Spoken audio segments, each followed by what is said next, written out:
taking a guess, is anybody here, somebody's here, been in a forge before, right? Mm-hmm. Yeah? Well, this forge is set up pretty much like it might have been, You can move in. you know, 100 years ago, with the exception of the lights, the electric forge blower and the power hammer. Shops like this are usually kept very dimly lit, because we need to be able to see the color of the metal to know what the temperature is. And it's pretty impossible to see the different gradients of temperature and color when we do this work outside.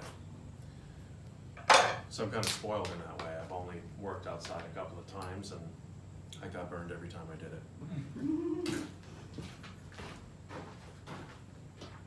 So what I like to do is demonstrate a hook. Sometimes I start off with a little piece of metal like this. This is a 1/4-inch square stock, mild steel 836. It comes from Finkel's. We get it in long bars, and I cut it to pieces sometimes, or I use a chisel, or whatever way I want to cut it up. And we use coal to get our metal hot. I have a rheostat over here which controls the fan motor.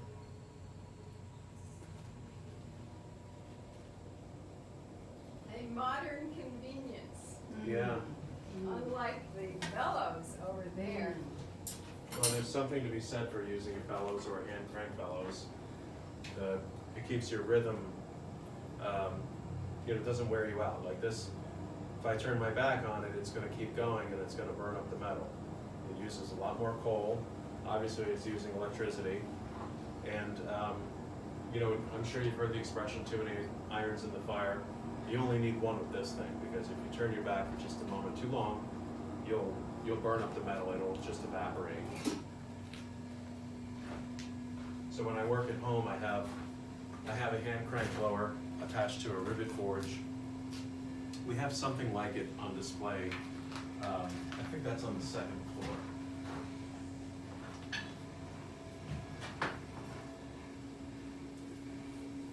There's a hammer-in coming, isn't there? Yes. The 19th, next Sunday. So what actually happens at a hammer-in? Oh, a lot of talking, A lot of people hammering? a lot of bartering, horse trading, that kind of thing.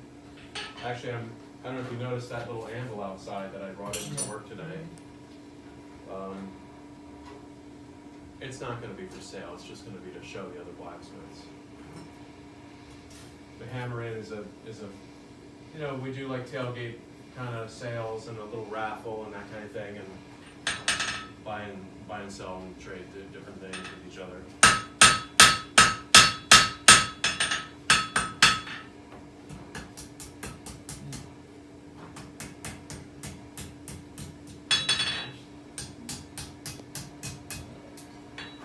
I made a hook once, and it didn't go as fast as when Paul does it.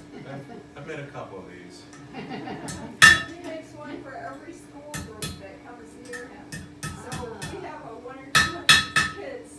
They're broken up into groups of 18 or 20. So on a given school day, he makes a lot of hooks. And they take them back to school and hang them up, I guess. I hope so. Well, they do for the duration of the school year, and then most of them end up in teachers' homes. They'll take them home and put them in their mudroom or whatever, and that's fine.